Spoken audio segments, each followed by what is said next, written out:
to us all. Every one of us, every one of us. Her essence divine nurtures every mind, body, and soul. Hello, I'm Julie Pallas, Director of the West Virginia Women's Commission. Welcome to the virtual 2022 Women's and Girls Day at the Legislature. Normally, we hold these events each year at the West Virginia Capitol Complex, where up to 150 women and girls get to see the legislature in session, meet with legislators, hear from special guest speakers, and enhance their knowledge with program activities. Due to the continuing situation with the pandemic, we are presenting this virtually again this year. Not only will more people in West Virginia get to view this presentation, but our hope is that your virtual experience today is as exciting and educational as it would be if you were here in person. West Virginia Governor Jim Justice has shown his support for today's event by proclaiming January 28, 2022 as Women and Girls Day at the Legislature. In one passage of the proclamation, the governor explains today's mission with, "The Women and Girls Day at the Legislature provides an opportunity for the public to hear from diverse and accomplished women and men regarding their road to empowerment and their individual experiences, the legislative process, and how to create strategic planning goals during these challenging times to lead our state now and in the future," thus providing the theme for the 2022 event being present, a call to action, expanding our view of normal. We are grateful to the governor for his continued support. You can read his entire proclamation in the online digital program that works in tandem with this event, which you can print and view from the West Virginia Women's Commission Facebook page or website. So after today's event, you will have an opportunity to take virtual Capitol tours, learn tips on how to meet with your legislators, both virtually and in person, and find out more about what you hear today by using the many resource links and information that we have included in the online digital program. But now, we have a fast-paced agenda for you today, so let's get started. I would like to introduce to you the chair of the West Virginia Women's Commission, who will share with you the concept behind the theme for today's event. Please welcome Kenyatta Grant. On behalf of the West Virginia Women's Commission, thank you for joining us for our annual Women and Girls Day at the Legislature. As you can see, due to the ongoing concerns of the pandemic, we decided to host another virtual event. We hope you all enjoyed our event last year and look forward to this year's event as we focus on being present without being present, contacting legislators, and taking action in a virtual and post-pandemic world. As we continue to navigate through uncertainty surrounding this pandemic, this program will focus on how this worldwide health crisis has increased the voices of individuals from marginalized communities. These voices that have historically been disregarded, dismissed, are urging for an expanding sense of normal to be more inclusive and equitable. We must appreciate and value different experiences, learn from them, and work together so we all can make our world a better place. To provide an overview of today, we will focus on the West Virginia Women's Commission 5 pillars, including child well-being, domestic violence prevention, education, economic empowerment, and health. With each segment, there will be guest speakers that will focus on the pillar. The guest speakers will discuss issues pertaining to public policy, such as legislative significance and recommendations that the Women's Commission can support this legislative session. We hope you will learn something new during these segments and continue to support the work, vision, and mission of the West Virginia Women's Commission. So let's start the program. Today, you're going to hear from the dedicated members of our commission who are going to share with you related efforts and initiatives. You also will hear from many incredible people with different perspectives. Some who are experts in their fields, some who work to improve the lives of West Virginia women, and others who will share their stories about challenges and resiliency. Now let's begin with health.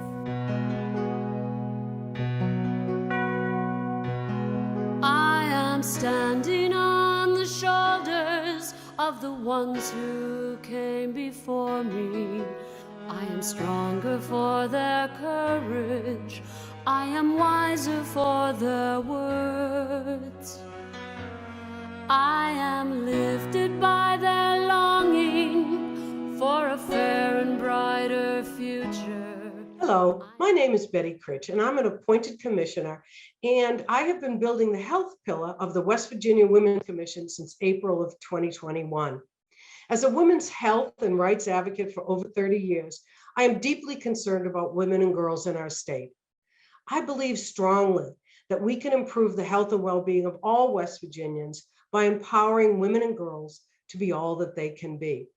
The U.S. continues to have amongst the highest rates of infant and maternal mortality, meaning mothers and babies die at a higher rate in the United States than any other industrialized nation. So the health pillar recommends the following initiatives to the West Virginia Legislature. Continued support of West Virginia infant and maternal mortality review committees and efforts to use data-driven policy. Babies affected by maternal substance use disorder and those diagnosed with NAS be provided comprehensive medical, development, and social services. That mental health and healthy lifestyles become a part of public school health curriculums. And continued support of the West Virginia Coalition Against Domestic Violence to end personal and institutional violence in the lives of all West Virginians. Today, you're going to hear from West Virginia women who are working to improve the health and well-being of women and girls in our state. We're going to hear from a physician, we're going to hear from a delegate, a councilwoman, a sexual health therapist, and a public health official.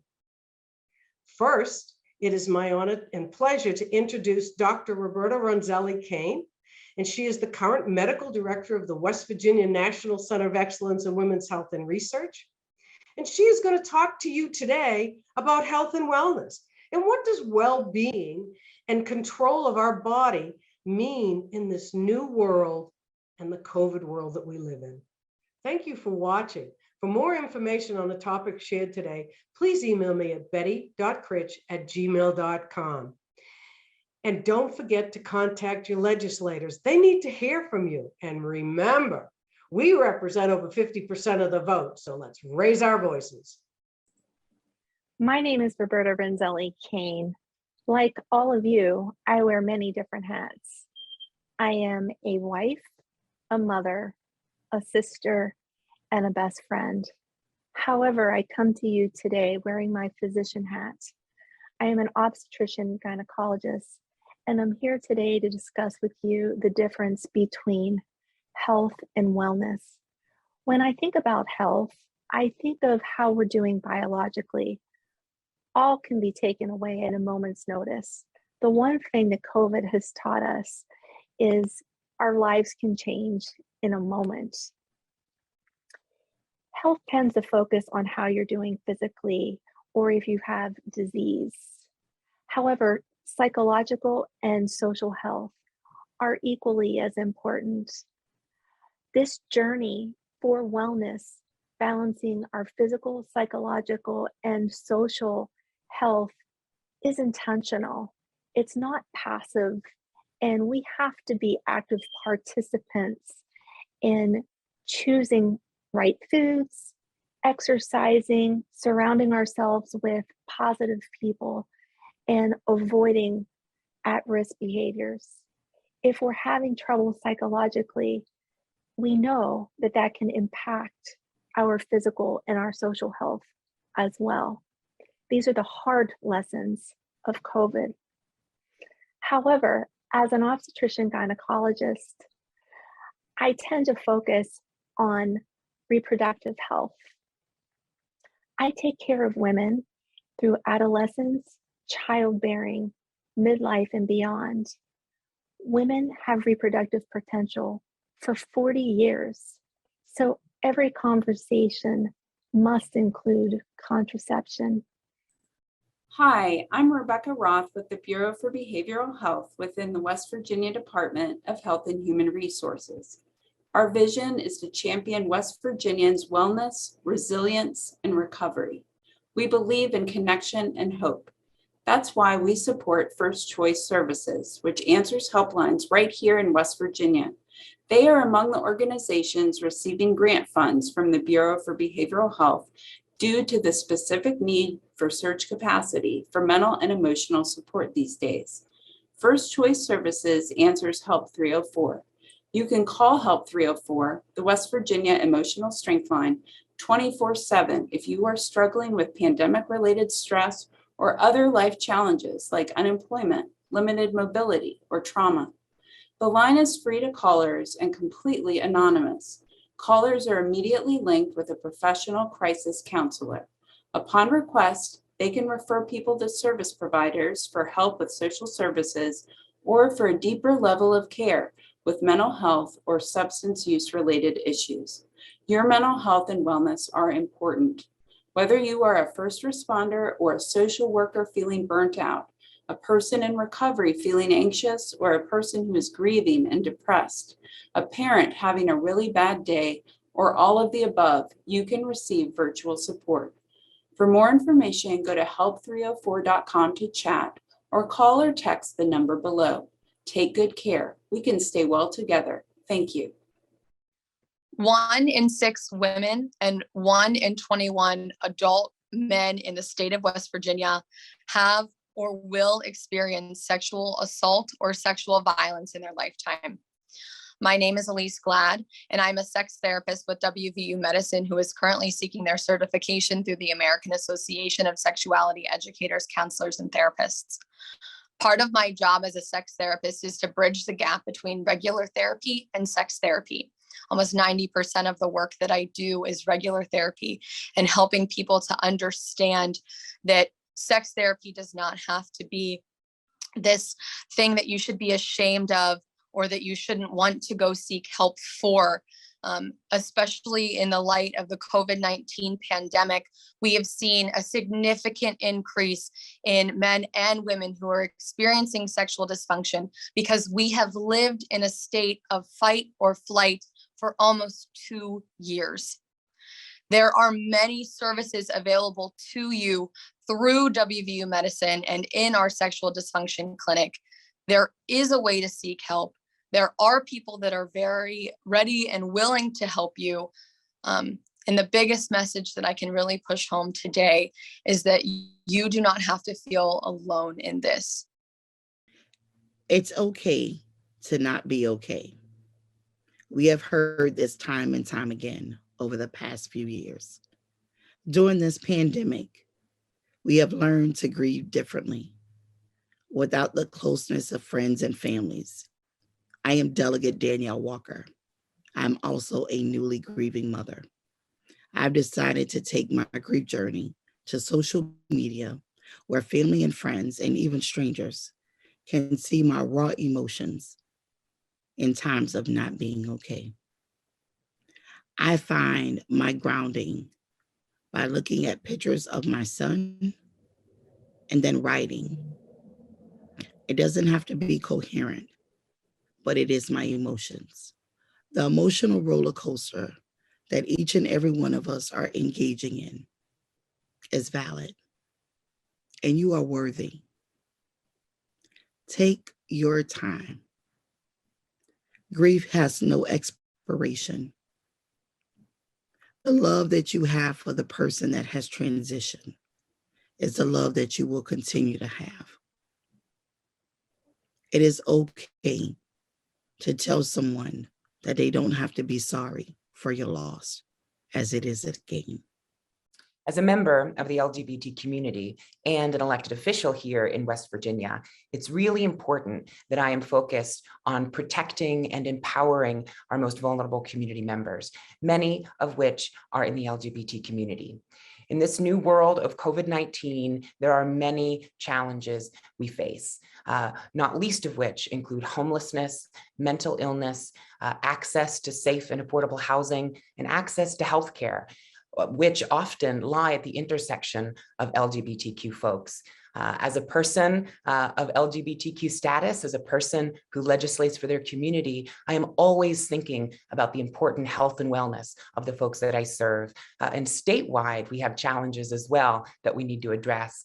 I think most about my neighbors, about the people that I serve and the people that I spend my time with. How can I best be their friend, their best neighbor, and their best legislator? Statewide, we have so many amazing resources and opportunities for folks to find service, including through the ACLU of West Virginia, through Fairness West Virginia, and through the LGBTQ+ Center at WVU College. I am so grateful to be a West Virginian and so proud for the work that we're doing, but we have a lot of work left to do. And if we're doing it together as a united front, I believe we can get it done.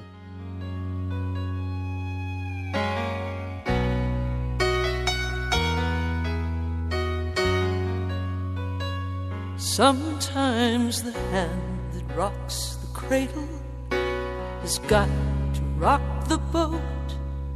It's a line I remember from the diary Grandma wrote as she rode the train to Washington to stand and speak her mind. She made some waves that brought a change and made a mark in time.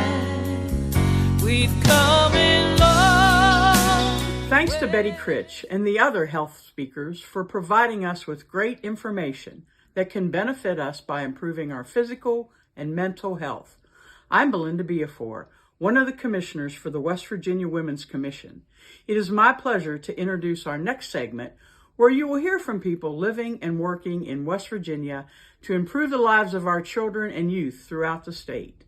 They will talk about their personal and professional experiences, some current programs available to help our families caring for children, and ways to connect with others involved in child well-being in our state. If you would like to get involved or learn more information about what you hear during this segment, you can go to the West Virginia Women's Commission website and look in the Women's and Girls' Day digital resource program that goes along with this presentation. So without delay, let's hear from our other speakers. It is a pleasure to join you for the 2022 Women's and Girls' Day at the Legislature. I'm Pam, and I'm the director of a new program called the West Virginia Foster Care Ombudsman. I'll give you more information on the program shortly. First, though, I want to commend the West Virginia Women's Commission as it endeavors to elevate the power and potential of West Virginia women and girls by promoting social, political, and economic equality. Several values of the Women's Commission and the Foster Care Ombudsman programs intersect, including a shared commitment to individual and innovative empowerment. Decades of research make the case quite clear. Strong, healthy families are the basis of a vital, sustainable society. And very few would dare debate the integral, necessary, and powerful role of women in families and society. Let us all support and celebrate them.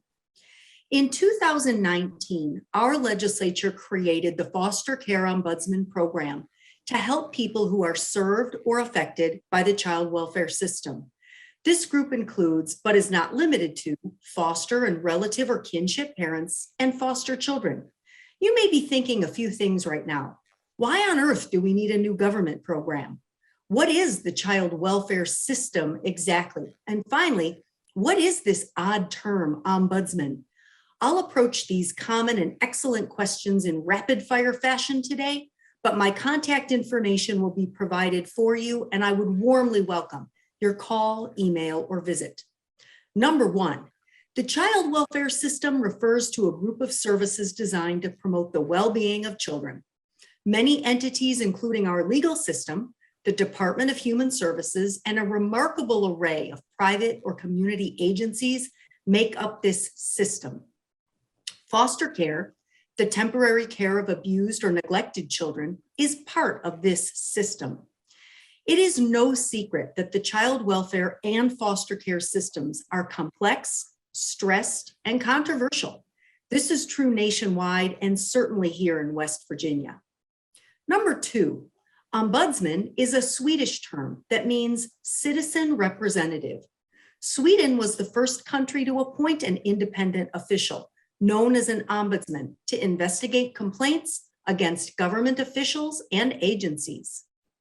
Number 3, the West Virginia Foster Care Ombudsman Program was created to provide the state's first independent, impartial, confidential, credible, and informal resource office for people who are struggling with the child welfare system.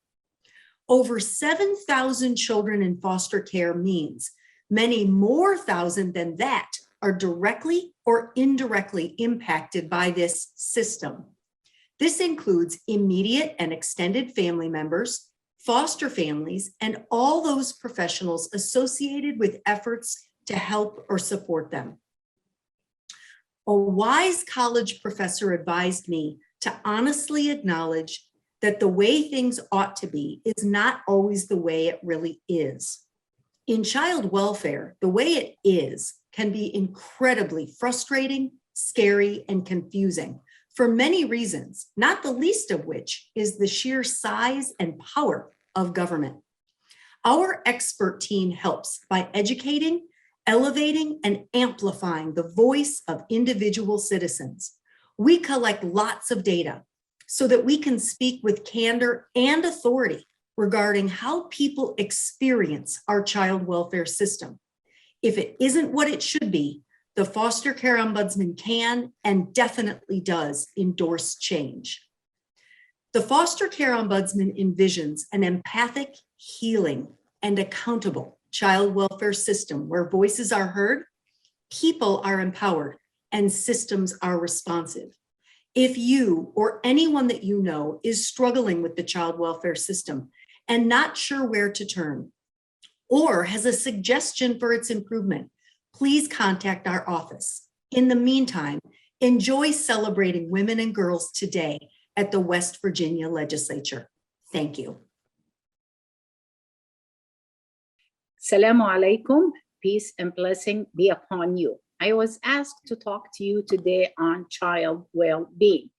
As a mother of 3 children and a grandmother of 7, I speak to you from my personal experience. Child well-being starts with caring for children, as Allah, God subhanahu wa ta'ala, told us that children are a precious gift and a blessing from Him that should be cherished. Raising children in a loving, caring home and environment, nourishing them both physically and mentally, is a duty bestowed on all of us from Allah, as it is our responsibility. So child education in a respectful, healthy way without bias or a prejudice is a must. Each child, regardless of who they are or what their skin color looks like or their religion or social economic background, must be treated with respect, trust, justice, and dignity. Bad or good experience for a child has a lifelong impact and consequences on them that last lifetime. I know as an immigrant raising children in this country where I gave my kids ethnic names was very difficult task. Not only kids made fun of them, calling them names and ridiculing them, but also some teachers and counselors openly in front of all the kids made fun of them. It went beyond ridicule them. Some teachers treated them with hostility and prejudice. I remember one incident in the 10th grade where my daughters attempted to correct a social study teacher who was making false and disparaging remarks against Islam. And of course, my child felt the need to correct her. It was a war on my daughter. That teacher not only altered her grade on tests and homeworks, and even when she had the same answer as her colleagues and her classmates, my daughter's grade were less. The hostility from this teacher toward my daughter was so open, it became so bad that after repeated attempt to talk to the school principal without any progress to have my child removed from the class, I had to go to the school board to force the move of this girl. Even today, I still hear, this was not an isolated story, by the way. Even today, I still hear stories from my friends who some teachers treat their kids who look different or practice religiously differently, treat them with bigotry and prejudice. Of course, these are only few teachers and an isolated incident. Thank God it's not the norm, because the pain and the trauma inflicted on children, these people is brutal, damaging, and has long-term effect. We hear how bullying affects children to a point where child commit suicide. This is really not much different. I believe in the human family.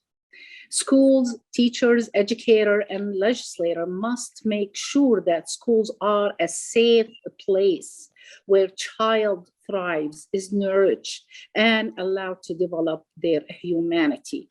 I believe in the human family when we love one another and care for each other. That's the world I like to see. If we are not careful as parents, teachers, legislators, and stand against systemic injustice and learn to respect all God's children, we will give the next generation the same bad behavior and problem we have. There is a universe that exists for all of us. We are at the peak of grace when we care for one another and when we nourish and provide dignified life for our children. God bless you all. My name is Ariana Mosley, and it is such an incredible honor to briefly speak to you today about child well-being. It is not the sole responsibility of loved ones, educators, or politicians to fight for the well-being of a child. Each member within society must collaboratively contribute because it takes a village to raise a child. Fighting means we take a stand for access to better health care, we push for the implementation of leadership and life preparatory programs, and when society lacks professional and educational opportunities, we don't back down. We must devise the innovative opportunities that positively cultivate a child's mental, physical, and emotional development. Although we are living in uncertain times, please do not be afraid, because you young ladies are beautiful, fearless, and wonderfully made. You are the future. No matter what life throws your way, you can overcome it. And that is what child well-being means to me. Hello, I'm Tawny Bryant from the West Virginia Department of Health and Human Resources, Bureau for Behavioral Health, Office of Children, Youth, and Families Office.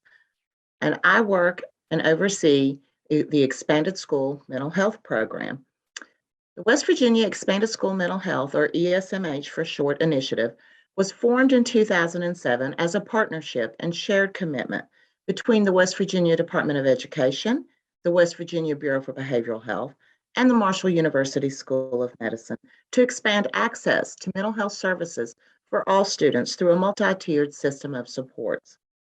ESMH is best when it is provided within the framework and use of evidence-based programs and practices, utilizes leadership teams to use data to identify student and school needs and select programs and services that are based on those needs, and schools, families, and strategic community partners assume a shared responsibility to provide mental health supports for all students. ESMH includes prevention, early intervention, and treatment services, which are all provided within the school setting. There are currently 73 expanded school mental health schools in West Virginia, and the Bureau for Behavioral Health continues to work to expand ESMH statewide. To learn more about ESMH, please visit the Expanded School Mental Health website at https://wvesmh.org. Thank you. Hello, I'm Nikki Tennis with the West Virginia Department of Health and Human Resources, Bureau for Behavioral Health. The Bureau for Behavioral Health funds a variety of mental health and substance use services to help children, youth, and families thrive in their homes, schools, and communities. In the midst of the global pandemic in 2020, the Bureau for Behavioral Health partnered with First Choice Services to offer a children's crisis and referral line to help interrupt behavioral health crises and connect families and youths with behavioral health services in their communities and homes. Families and youths can call, text, or chat the Children's Crisis and Referral Line 24 hours a day, 7 days a week at 844-HELP-4-WV or 844-435-7498. The Children's Crisis and Referral Line is a gateway for both crisis and non-emergency behavioral health services. In crisis situations, the line links families of youths up to age 21 with regional children's mobile crisis response and stabilization teams who can help de-escalate the behavioral health crisis by phone or respond in person if the family chooses. The Children's Crisis and Referral Line also serves as an access point for referrals to non-emergency behavioral health services in the caller's community or home, including wraparound services. This 24/7 line, sometimes called Help for WV, can provide linkages for mental health and substance use services for individuals of all ages.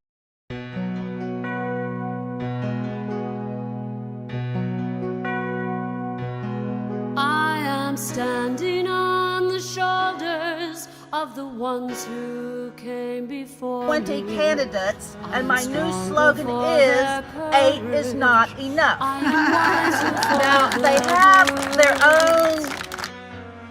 I am lifted by their longing for a fair and brighter future. I am grateful for their vision, for their toiling on this earth. We are standing on the shoulders of the ones who came before us. They are saying, once more those waves of change are moving from sea to shining sea. Women and men are talking with a new honesty about equal pay for equal work and how no one has to lose. The doors to the club are opening. God knows we've paid our dues. We've come a long way, ladies. From no vote and high-button shoes to the Capitol steps and the evening news. From women's wrongs to women's rights, it's a rough and rocky road. We've come a long way, ladies. Women, women, rock the world. Rock the world. Rock women, rock it. Susan B. Anthony, Sojourner Truth, Emma Gonzalez and Frank Maya Angelou, Lori Pye, Stuart, Rosa Parks, Malala, Frida Kahlo, Misty Copeland, Helen Keller, Katherine Johnson, Lily Ledbetter, Wu Yi, Billie Jean King, Princess Diana, Mother Teresa, Oprah Winfrey, my mama, your mama, aunts and grandmothers too, me and you and you and you and you and you and you and you. Women, women, brave and bold, women rock, women rock, women rock the world. Women, young and old, women rock, women rock, women rock the world. Women, strong at heart, women rock, women rock, women rock the world.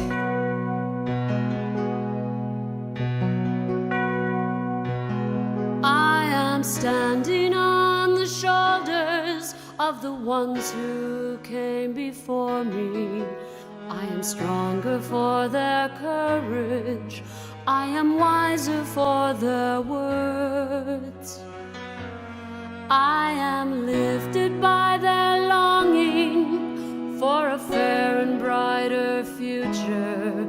I am grateful for their vision, for their toiling on this earth. We are standing on the shoulders of the ones who came before us. They are saints and they are humans. They are angels, they are friends. Thank you so much, Belinda, and all the child well-being speakers.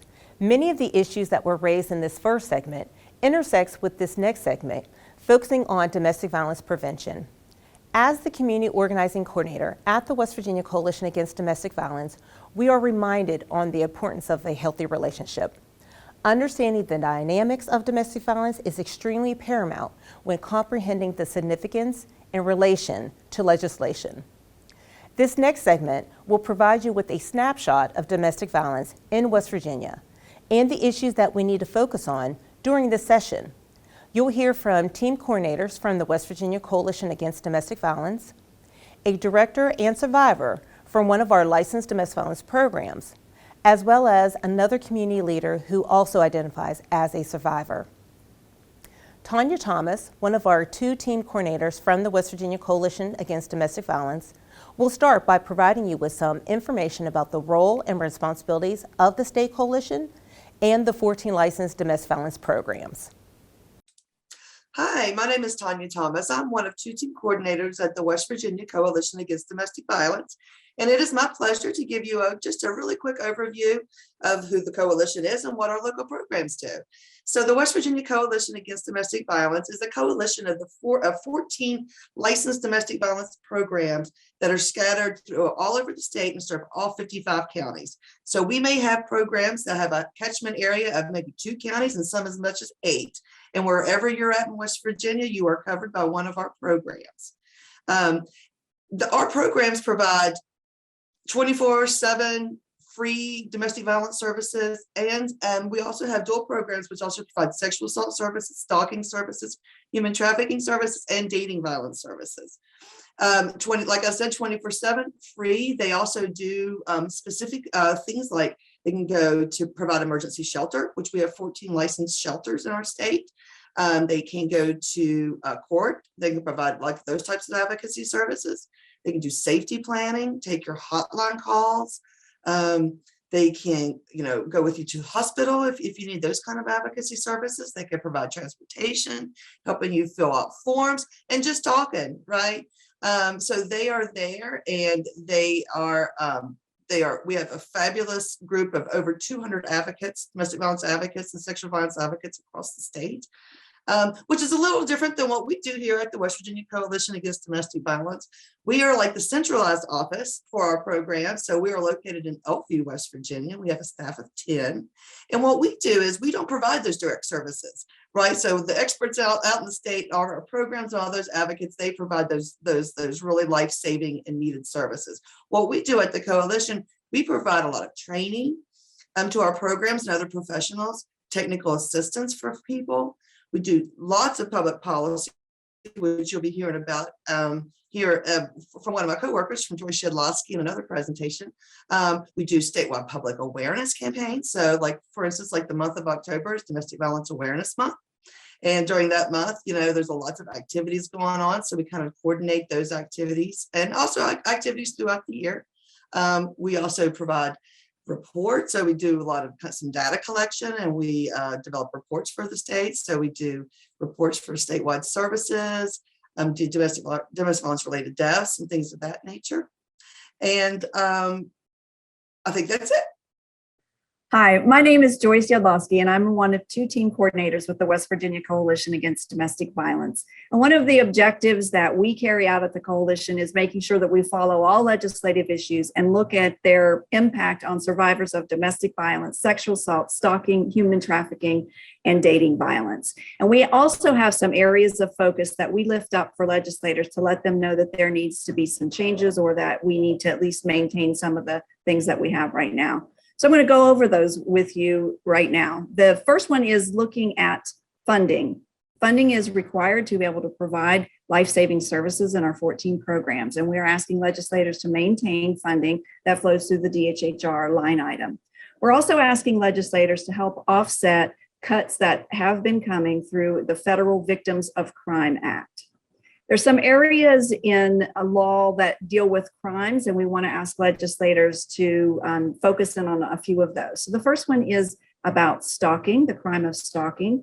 And we're asking legislators to put back the name stalking in that crime. It was unintentionally removed a couple of years ago, and that crime is now called harassment. And we believe that it needs to be titled stalking because the stalking behaviors differ very much from harassment. The other thing that we're asking is to remove the marriage loophole from sexual conduct. So when somebody is experiences sexual violence by somebody who they are not married to, it be considered a crime. Some of those same behaviors would not be considered a crime if you are married to that person. And so we want to remove that loophole from the definition of sexual conduct. The other thing that we want to do is clean up language around pretrial diversion and deferred adjudication to bring them into compliance with the Violence Against Women Act. And that basically prevents people from not being held accountable or have their cases deferred from getting a actual adjudication so that they could kind of get away with the crime without being held accountable. Then the last thing is that there is a domestic violence fatality review team that helps look at fatalities related to domestic violence. And at the coalition, we have a project to try to prevent domestic violence related deaths. And we're asking that that review team send a report to our coalition so that we can monitor the impact of the prevention work that we're doing, but also to understand what is happening with domestic violence related fatalities. So I encourage you to follow these focus areas and look at all legislation to see how it might impact survivors. My name is Katie Spriggs. I'm the Executive Director of Eastern Panhandle Empowerment Center, but I am also a survivor of childhood sexual abuse. I'm in a unique position in my survivorship because I don't actually have real memories of the abuse that I experienced. It happened before I absorbed memories, but what I have found as I've worked kind of through life and then worked in this field is that a lot of the response that I got from my family was what has provided me with this healthy, safe life after trauma. But the system's response at the time still had areas of improvement. So if I were, as a survivor, to ask legislators to focus on what survivors need, I would encourage them to focus on the parts that they can control, such as the system's response. My case was not prosecuted. There was no criminal involvement in the case because at the time there was no way to do an interview of a child that was as young as I was. There was no evidence collection tactics at the time. This was almost 30 years ago. So we have come a long way, but there are still unique needs that survivors of all ages in West Virginia can encounter. And now that I'm a director of a program, I can see those needs more holistically and from all kind of areas of entry into the system and all of the ways in which legislators and the community can support survivors. So as a survivor, and then now coming full circle as a director of a program that serves survivors, I encourage you to listen to survivor voices, keep them at the center of what you do, and take them for what they are. They're experts in their experience, and they know what they need to survive and to feel safe in their community. So I encourage you to uplift the voices of survivors as you go through this session. Hello, everyone. My name is Crystal Allen, and I am a survivor of domestic violence. What I would like to see improved is in the justice system. As I sit and listen to the judge order my husband at that particular time to go to counseling and anger management, he never went, and the court system never followed up. I would encourage the court system to make improvements to those situations for people of domestic violence, to follow up on the court orders that you order for persons of domestic violence. Thank you. The power feminine gives birth to us all. Every one of us, every one of us. Her essence divine nurtures every mind,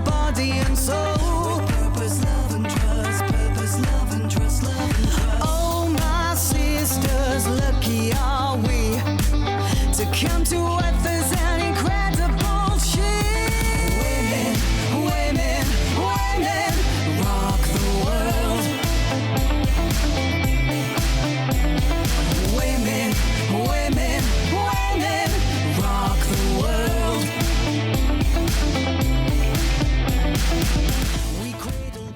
Hi, my name is Michelle Barnes Russell, West Virginia Women's Commissioner and co-chair of the Economic Empowerment Committee. And hi, my name is Katanya Hart. I'm the other co-chair. The West Virginia Women's Commission Economic Empowerment Committee seeks to help develop, define, and plan economic empowerment for West Virginia women and girls, then turn it into action.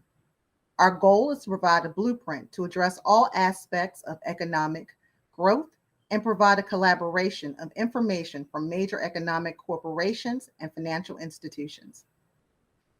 We seek to ensure diversity, equity, and inclusion in every aspect of our committee's work. Who is not at the table? We invite them.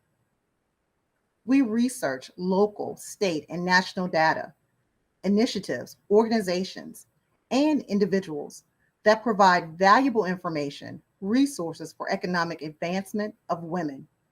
The 6 factors to economic success are education, career development, entrepreneurship, building networks, building wealth, and health.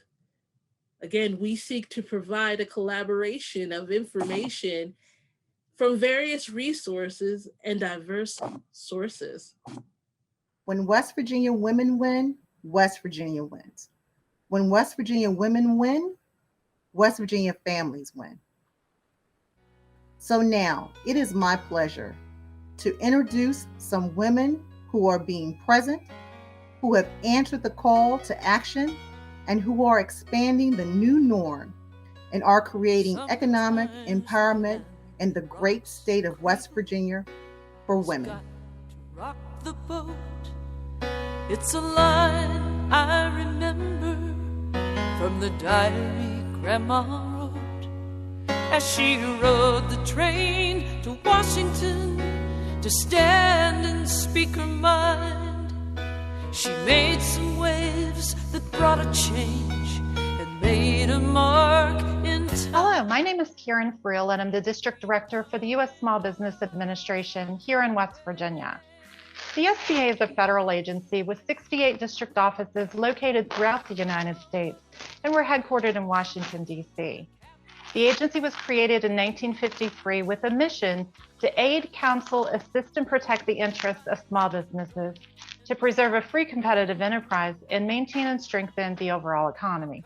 But more simply stated, the SBA is here and was established to help entrepreneurs to start, grow, and succeed in business. This is accomplished through the agency's programs and services shared by the district office specialists and by our SBA Resource Partner Network. These consist of the Women's Business Center, Small Business Development Center, SCORE, and our Veteran Business Outreach Center. We provide essential assistance with small business-related counseling and training, access to capital through an array of loan guarantee programs that include export assistance, and provide federal contracting assistance through specific certification programs and disaster assistance. According to World Bank, female-run enterprises are steadily growing all over the world, contributing to household incomes and growth of national economies. In the US, for example, women-owned firms are growing more than double the rate of all other firms. Women own or co-own 45% of all business in the US. These businesses represent all types of industries. The majority are small with great potential for growth in both revenue and job creation. Women-owned businesses are so important to small business community that the SBA has specific programs and services to promote women's entrepreneurship. In fact, the SBA has a whole division that's dedicated to this through the SBA Office of Women's Business Ownership. SBA sponsors a national network of more than 130 women's business centers throughout the United States, and they offer one-on-one counseling, training, network, and mentoring to women entrepreneurs with business development topics that include business startup, financial management, marketing, and procurement. The West Virginia Women's Business Center works hand in hand with women entrepreneurs here in the Mountain State, and they have locations in Charleston and Fairmont. They work to provide assistance to women entrepreneurs all over the state of West Virginia. Additionally, the SBA offers the Ascent program. It's a free learning platform for women entrepreneurs. Ascent was developed by experts in women entrepreneurship. So instead of following a line of training determined by someone else, you can choose which sessions you want to start, and you can skip the ones that you're already familiar with. If you start your own small business one day, know that as it matures, you might want to take advantage of the Women-Owned Small Business Federal Contracting Program, which helps level the playing field for women business owners. In this arena, the government limits competition for certain contracts to businesses that participate in the Women-Owned Small Business Program. These contracts are specific industries which women-owned small businesses are underrepresented.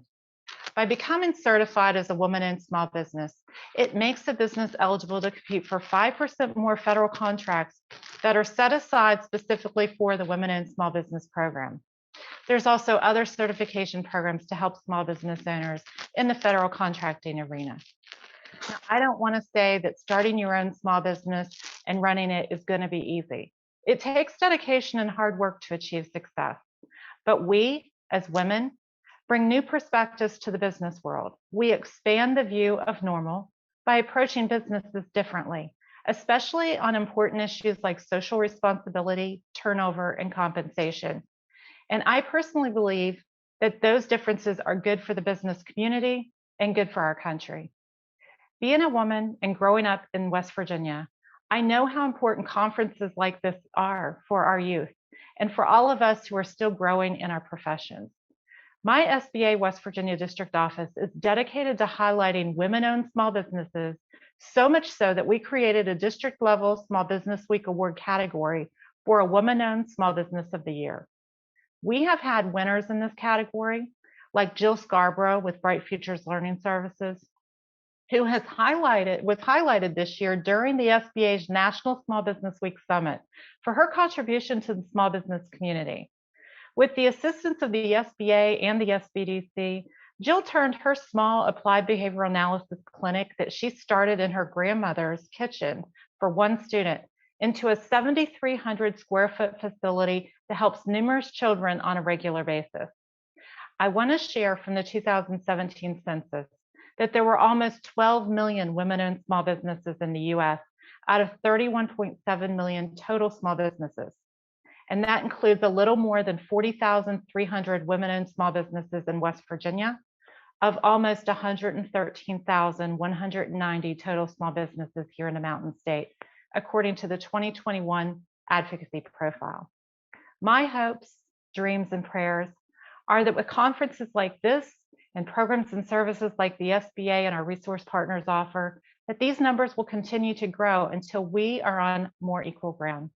I'll close with saying it is essential that we, as women, develop a mindset that we each are individuals responsible for our own destinies. We matter and we make a difference. Don't ever give up because you stumble or you go up against something that you consider to be a challenge. We all need to stretch outside of our comfort zones, and just so you know, perseverance and hard work truly pays off. So lastly, just remember to reach out to the SBA or our resource partners if you choose to pursue an entrepreneurial journey in your future. Thank you. Hi, my name is Tracy Phillips, owner of Fun Fitness Kids Club and executive director of the Fun Fitness Foundation. I am honored to participate in the 2022 Women and Girls Day at the West Virginia Legislature. As a West Virginia small business owner, a wife, a mother, a community member, and a communications professional, I proudly accept the call to action to expand our view of normal. I mean, what is normal anyway?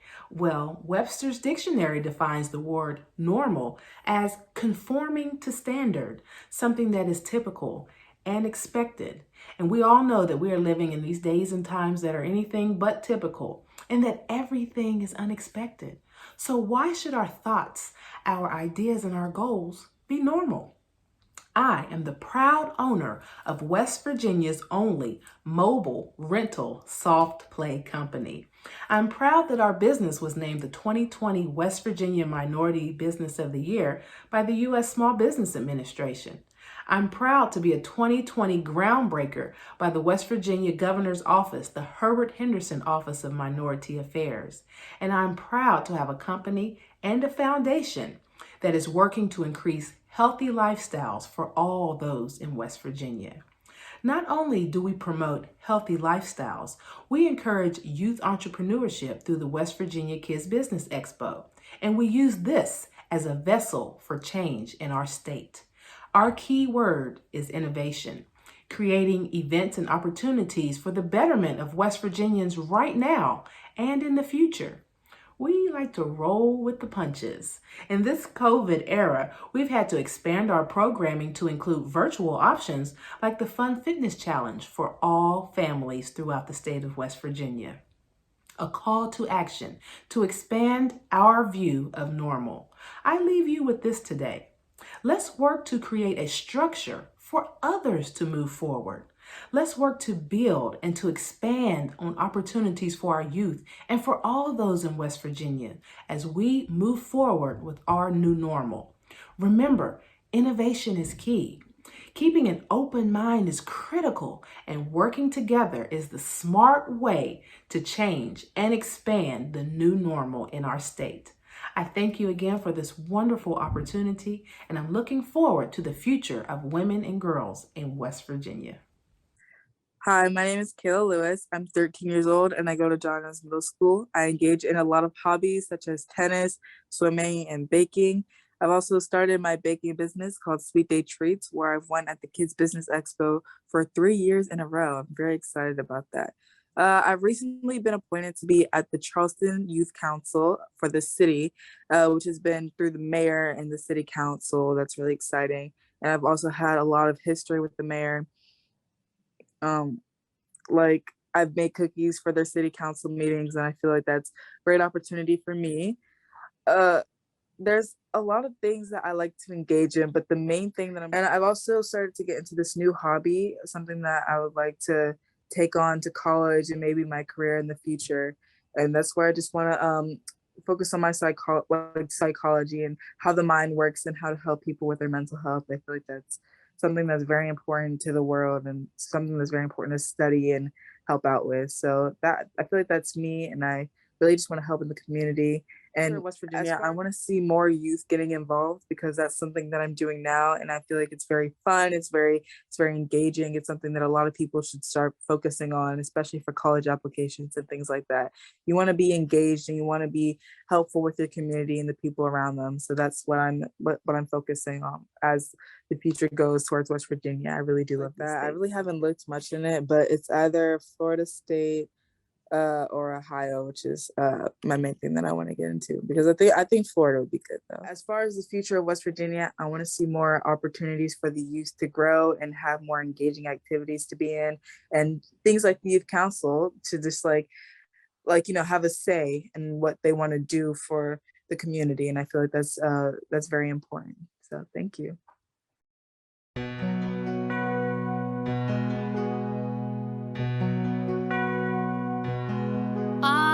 Standing on the shoulders of the ones who came before me. I am stronger for their courage. I am wiser for their words. I am lifted by their longing for a fair and brighter future. I am grateful for their vision, for their toiling on this earth.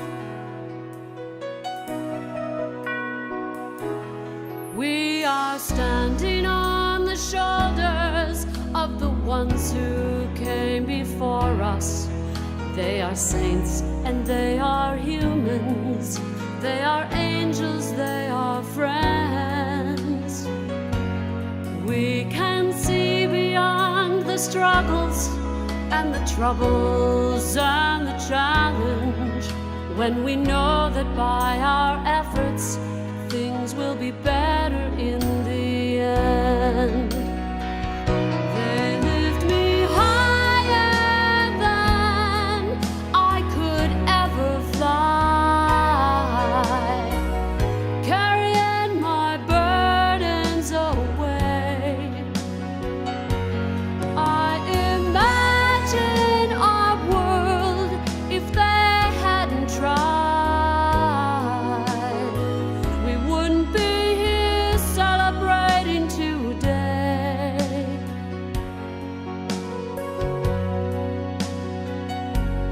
I am standing on the shoulders of the ones who came before me.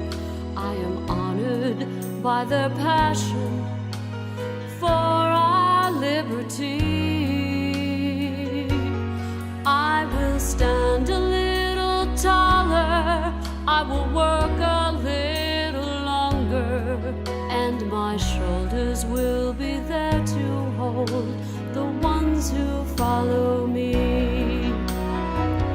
They lift me higher than I could ever fly, carrying my burdens away.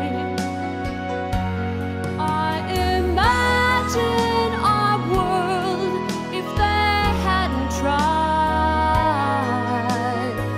We wouldn't be so very blessed today.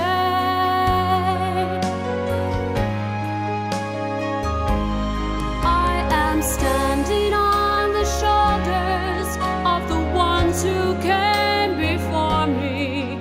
I am honored by their passion for our liberty. I will stand a little taller, I will work a little longer, and my shoulders will be there to hold the ones who follow me. My shoulders will be there to hold the ones who follow me.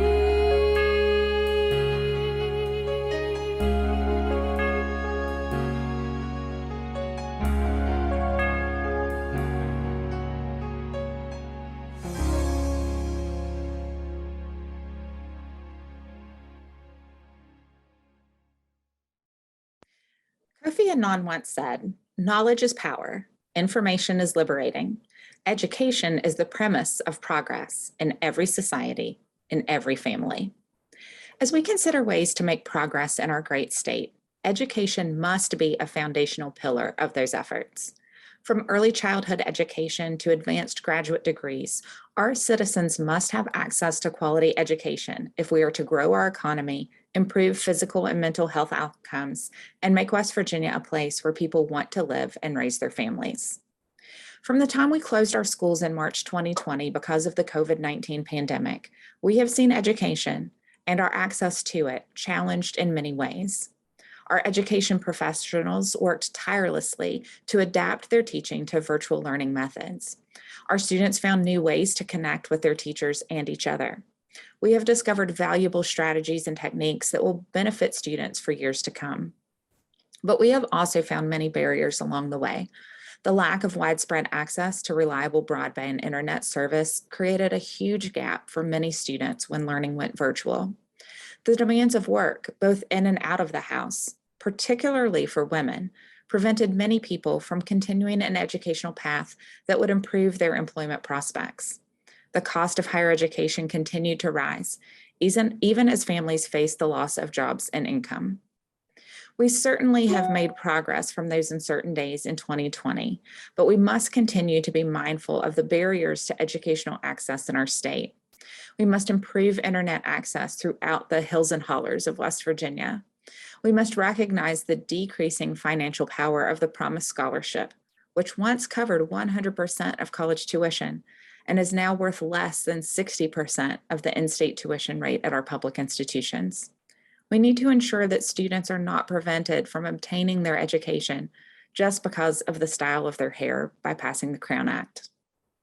In this segment of our Women and Girls Day at the Legislature program, you'll hear from women who are on the front lines of education, either as professionals or as students, and you'll be inspired to be a part of improving education in our state as an advocate, as an educator, or as a learner yourself.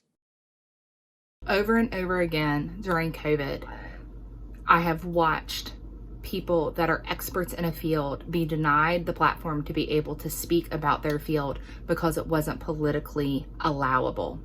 Don't allow this to happen to education as well. You need to talk to the experts in the field and understand they're all coming to you from the sum of their experiences and their perspectives. Their sum of their experiences and their perspectives are going to differ greatly based on the schools that they've taught, the institutes of higher education that they attended, the types of continuing education that they had, the types of administration support that they have, the types of professional development that they have, the types of parents that they work with, the types of families that they worked with, the types of community support that they have. And each one is valid in their own right. When you hear all of these different stories, you understand that education does not have a blanket perspective and should not look the same in every single place. We should be able to offer options and offer consistent options based on the needs of our teachers, our administrators, and our students. Some students have struggled during this pandemic. They have struggled with their mental health. They've struggled with the change of routine. They've struggled with trying to online learn. Some students have thrived in this time because they have taken themselves out of the microcosm of school that they struggled with socially with mental health, and they're able to control their own environment and focus on their studies. We need to look at the successes as well as the downfalls and find those options. If you remember back in the mid-1990s, there was a commercial with Deion Sanders. And remember, he was a professional football player and a professional baseball player. And there was this famous commercial in which, given a choice, take both. And I think it was about Pepsi and Pizza Hut, but they kept on offering him two options and he would take both, and he would take both. We can take both now. We don't have to return to what we knew. We know that that wasn't working. We can create and establish a new normal.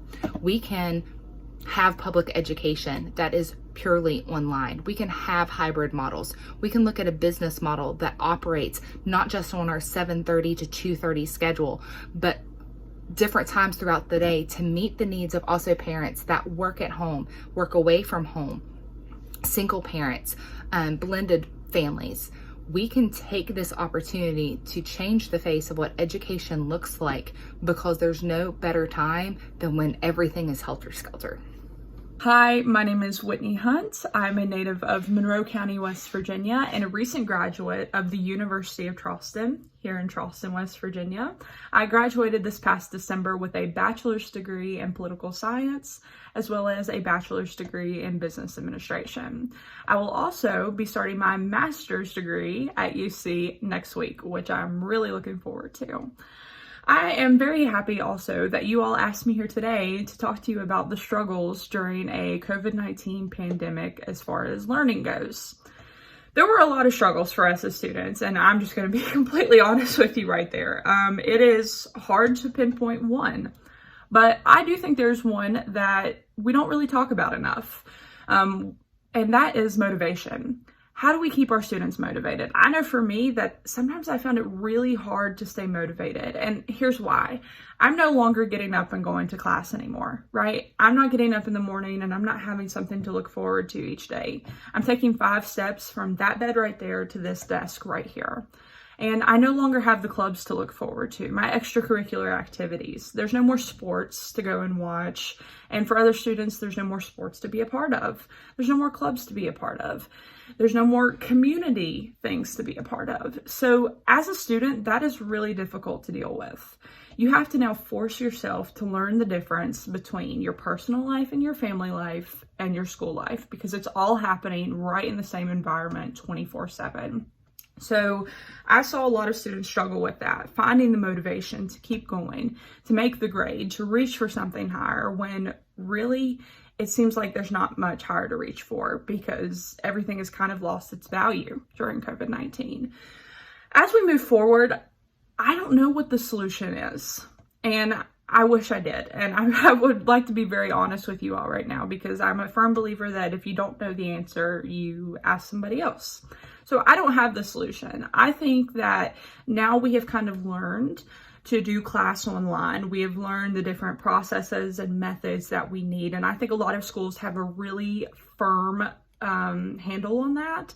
So I think maybe now is the time that we can start focusing some of our energy towards how do we keep our students motivated? How do we keep those most at-risk students, our first generation college students, our students who are kind of in the middle of the line when it comes to school anyways, when they're in person? How do we keep them motivated to want to be successful when we don't actually have them here? I hope that we can really find a solution to these, because even as a student who has been very successful throughout my academic career, I know I struggled with this. So I know that there are other students who have struggled with this too. And I hope that we can all work together to find a really, really good solution to this issue. Thank you. Hello, my name is Candace Lane and I'm director of the Counseling Center at Marshall University. I am so happy to be here at the virtual Women's and Girls Day at the Legislature. It's so cool. I'm so excited that this is even happening. So thankful to be able to be here today. I want to talk about COVID-19 and how it's affected our students across our state, not just our state, across America. I've coined it the COVID effect. We've all been affected by the pandemic in some way or another, but many of us have those effects that have greatly affected us, and our mental health being one of them. We have had the opportunity at Marshall in our counseling center to do some research on the COVID effect of our students. And for the past 2 years, we have sent surveys out to our students and had a chance to evaluate how the pandemic has impacted our college and university students on our campus, but also we're trying to look at how that's impacted our students across the state of West Virginia. It's so important for us to re-examine how we are providing our services to students now that we are continuing into this pandemic. And it's changed a lot for us. Think about it. Think about the things that have affected you from this pandemic. Sleeping patterns, weight gain possibly, feeling disconnected, feeling just kind of lost and not having structure like we used to have pre-pandemic. So many of those effects can go on to affect our students and how they learn and how they function and how they socialize on our campuses. What we found is that the pandemic did impact our students' mental health. We saw increases in depression, anxiety, and stress, which those are the primary factors that primarily affect college and university students' mental health across the nation. Those things increased. We saw an increase in loneliness. And what we did the following year, in our second academic year into the pandemic, we decided to do the research again. And we thought that because we had the vaccine, that social distancing had decreased a little bit, got a little better. And we kind of knew where we were going a little bit more in this pandemic. But we were wrong. Students were still just as stressed as ever, still feeling the COVID effect. And so we realized is that things are different now. And so I encourage all of us at the university level, our legislatures, let's sit down. Let's sit down and have a conversation and discuss what we can do to help our students succeed while we are in this pandemic, and looking forward to post-pandemic, which I hope we get there soon. It's so important for us to reevaluate that. From that research, we have the opportunity to hear from students. And what we found is that students want more communication from the university and from faculty and staff. They want to continue to feel engaged on their campuses, and they don't want that engagement to stop. Some students want various options because, again, we all feel differently about the pandemic. We all have different medical conditions or things that may increase our anxiety about COVID-19. So they're wanting more options. We also found that offering more services and being more creative with our counseling services on campus was so important. But the biggest part of this is that we have felt a huge increase in utilization of our services, and actually a doubling. We saw the same amount of students this past fall semester that we saw the entire academic year last year. And a lot of universities and colleges across our state and our nation are experiencing this. So my hope is that I can meet with legislators and other college and university staff, faculty, sit down with the Women's Commission and say, hey, what do we need to do to help our students? Thank you so much for allowing me to be here. Again, let's start thinking about the COVID effect and how that's affecting our students and how we can help them, but also not just help them, ask them, meet with them, engage with them to see what they need while we're in this pandemic to succeed as students. Thank you.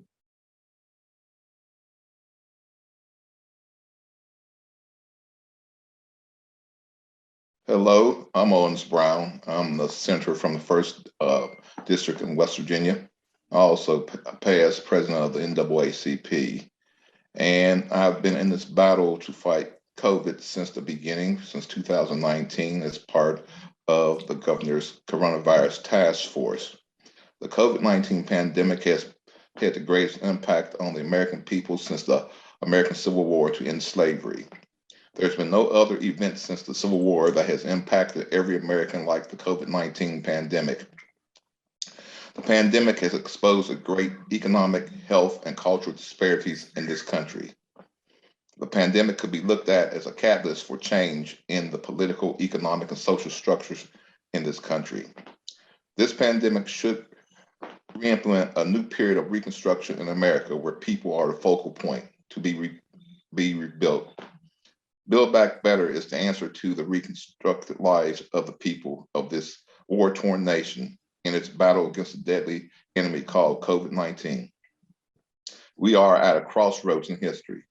Our survival as a nation depends on us meeting the challenge that keeps us divided as a people, as one nation, under God, indivisible. Thank you. Hello, I'm Senator Amy Nicole Grady from Mason County. I am excited to be here because I want to show the empowerment of women.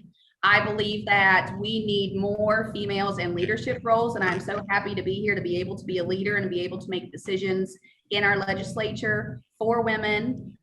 It's really important that we show our young girls that they can grow up and make a huge difference. So thank you very much. Hello, everybody. I'm Delegate Kathy Hess-Krause. I am so happy that you've joined us here today. I want to welcome you to Women and Girls Day at the Legislature. This is a great event, and we're so glad that you're here with us. I'm the delegate in the 13th District. I represent parts of Putnam, Mason, and Jackson counties, and I'm the first and only female to represent this district. I was also the first female commissioner for the West Virginia Athletic Commission. And at one time, I was a microbiologist for the state of West Virginia with a degree in biology and concentrations in micromolecular biology. I tell you these things because as young ladies and women, I want you to know that when you set your mind to something and you work hard for it, you can do anything you want. I want you to know that you create your own path, you're the one that travels it, and you can take it any direction that you want it to go. And I know you can do it. Again, thank you all for being here today, and I can't wait to meet you all when this event goes back to in person. You all have a wonderful day and enjoy the day. Thank you. My name is Barbara Evans Fleischauer. I am a member of the West Virginia House of Delegates, and I'm a long-term member. And I'm excited to be participating in this Women's and Girls Day for the West Virginia Women's Commission. I am a longtime supporter of the Women's Commission, and I want to be sure that we have greater participation by women and girls in the legislative process. I want boys and men to participate more too. We really don't have great participation and knowledge about the legislative process, but I especially think it's very important to hear the views of girls and women. We are very, very small proportion in the legislature compared to our percentage in the population. And you'd think in 2022, we'd be better, but we're not. So this program is thinking about women's participation in a broader context. We are in the second year of a horrible, horrible pandemic, and it's thrown all of us for a loop. I'm guessing that almost everyone who is part of this knows someone who died. I do, a close relative. Or you know someone who was really sick and is still suffering the effects of COVID. It's just awful. It's unimaginable that we've lost so many West Virginians and so many Americans, and that we're still losing people. And it hurts deeply. So I think as we participate, I think we need to be sensitive to the grief and the anxiety. None of us know exactly what kind of mask we should be wearing. We're not sure how much protection we have from vaccination, those of us who have gotten vaccinated. There's a lot of insecurity and anxiety. And but I think through all of this, even though we've been thrown, we need to be principled. We need to stick to our principles. We need to be honest, and we need to be fair, and we need to be inclusive. And that includes people that we don't necessarily expect to get along with. We should try to get along with people, with our neighbors. We should be open-minded to people who are in different political parties. We need to, we're called the United States for a reason. And that's because we're better when we're united. So I'm committed to that. I hope all of you will commit to that and be gentle and sensitive to each other, because this has been awful. It's just been awful. And all of us have things going on in our lives that are tough. But, you know, when we're in the legislature, we're meeting, you know, we are going to be voting, and we don't get to vote maybe. We vote yes or no. So we need to buckle down or buck up, whatever that is, and try to be our best selves. So as all of you are trying to navigate this new world, those are my thoughts about how I'm going to try to do this. I'm going to try to be a nice person. I'm going to try to be a kind person. I'm going to try to be a principled person. And I hope all of you think that makes sense. And if you have a different idea, please share it with me or with each other. Hi, my name is Delegate Sean Hornbuckle, and I'm a proud supporter and advocate of the Girls and Women's 2022 Day at the Legislature. I serve the 16th District here in West Virginia, which is most of Cabell County and a little bit of Lincoln County, and have been doing so since 2014. When I first got into it, I actually lost. It was my first time in 2012. Ran a very tough race, but just didn't quite get over the finish line. But then I came back, pulled myself up by the bootstraps, and was able to get a win in 2014. And that's very important, because a lot of times you don't have anybody that you can really relate to in the game of politics. But it takes a lot of hard work and effort, and I want to let you know that you can absolutely do it. And right now, with the theme, making sure that everything, we've got to normalize everything. And so whether it's COVID or being more inclusive, bringing equity to the table, I just want to make sure that you all are doing everything that you can do for the state of West Virginia, and make sure you contact your legislators. And not just that, make sure you're being part of the process, whether that's being active in your local communities, going to a soup kitchen, handing out food, even coaching youth sports, helping out seniors, whatever it might be. Just make sure you're always trying to lend a helping hand. Thank you, Delegate Sean Hornbuckle. Hi, I'm Delegate Mike Pushkin from right here in Kanawha County. I'm honored to welcome you to the Capitol on Women's and Girls Day. It's so important for people to show up and to be seen and to be heard, because we should be making no policy about you without you. And while you're here, take a good look around. Women make up more than half of the state of West Virginia, but a lot less than half of the elected body here in the legislature. So maybe you should consider running for office too.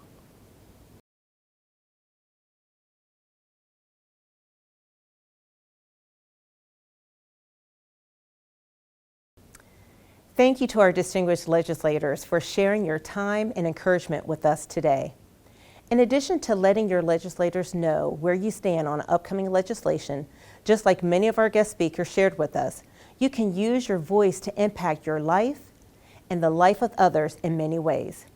You can do this by becoming a candidate for an elected position, by joining or starting an organization where you can use your voice to inspire change and empower others, become a member of a board or commission that develops policy, like the West Virginia Women's Commission, among others. Using your voice to make an impact is important because we live in a world where we can be judged by what we say, as well as our gender, the color of our skin, the clothes we wear, and our personal beliefs and behaviors. You must know what you have to say is of value. Speak your truth and listen to others. Be yourself and also develop courage by standing up for others. Never be afraid to stand alone or ask for help. Be vigilant about not losing your voice and help others to do the same. And for your own personal strategic planning to reach your goals, we also strongly encourage you to complete the Personal Civic Action Plan you will find in the digital program on our website to help you and your organization develop goals for the next 1 to 5 years. You'll be asked to list your strengths, skills, and knowledge, the community issues that interest you the most, your proposed action, who you need to contact or get help from, and identify your expected outcome. We would love to hear about your continuing progress. As we begin to close this program, we want to stress that the work that we do at the West Virginia Women's Commission is extremely valuable as we continue to prioritize leadership, safety, education, economic sustainability for women and girls in West Virginia. This impacts everyone living in the Mountain State. As we consider the public policy pillars, let us move forward with recognizing the need to promote why the empowerment and equality of all West Virginia women should matter to you, and why the West Virginia Women's Commission should matter to you. We urge you all to please participate in our monthly Talkin' Team Zoom discussions so we can hear directly from the public statewide. We will continue to host virtual events and slowly move into in-person events. We look forward to collaborating with other local, community, and statewide partners. In order to truly value the voice of the people, please complete the evaluation form in the digital online program so we are aware on how we can best meet the needs of women and girls in West Virginia and provide us with possible legislative items to consider, as well as future topics for the Talkin' Tea monthly Zoom meetings. This upcoming year, we are dedicated to expanding the work of the West Virginia Women's Commission. How can we do this? We can do this with the support from viewers like yourself. We are asking for everyone participating today to make a donation to the West Virginia Women's Commission. You can refer to our website to make the donation, or if you have any questions, you can refer to Interim Director Julie Pallas. Her information will also be included in the resource information in the flip book. The work continues, and we need your support. We thank you in advance and hope you will join us along the way. As we end the 2022 Women and Girls Day at the Legislature, we thank you for being with us today, and also thank our special guests for taking time to join us and share their incredible knowledge and rich stories. We hope you have enjoyed your experience and take back what you heard today to your schools and others in your communities. Take advantage of the information in the digital program found on our West Virginia Commission's website and on our Facebook page. We encourage you to contact us about activities that you celebrate and impact women so we can collaborate, support, and share the information on our Facebook page. And remember, vote in every election and find ways to reach out and connect with your neighbors through kind and meaningful conversations. We wish each of you the very best and much success in 2022. Thank you.